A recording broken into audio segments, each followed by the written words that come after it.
তাকেও যাত্রাবাড়ি একটা হত্যা মামলায় তার বিরুদ্ধে রিমান্ড প্রার্থনা করা হয়, সেখানে একদিনের রিমান্ড মঞ্জুর করা হয়। এইভাবে আরও যারা এমপি সারওয়ার জাহান বাদশাহ এমপি, তাকেও একটি মামলায় গ্রেপ্তার দেখানো হয়। আরও যারা আওয়ামী লীগের নেতাকর্মী আছে তাদেরকে গ্রেপ্তার দেখানো হয়।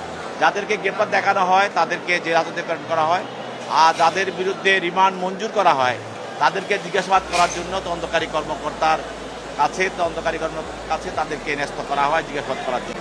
এই দুইজনেই প্রায় আদালতে এসে মাঝে মাঝে একটা ভাব দেখানোর চেষ্টা করেন, বিভিন্ন ধরনের সিন ক্রিয়েট করার চেষ্টা করেন। কামরুল ইসলামের বিষয়টা কিছুটা কমেছে, কিন্তু শাহজাহান খান এখনও থামে নাই।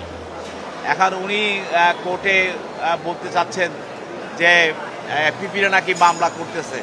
আমরা বলছি যে না, পিপিরা কোনো মামলা করে না, মামলা করে ভিকটিম, যিনি মারা যান, যে ছাত্র মারা গেছে তার পিতা মাতা অথবা তার ভাই বোন এবং অথবা তার আত্মীয় স্বজন, তারাই মামলা করে। আমরা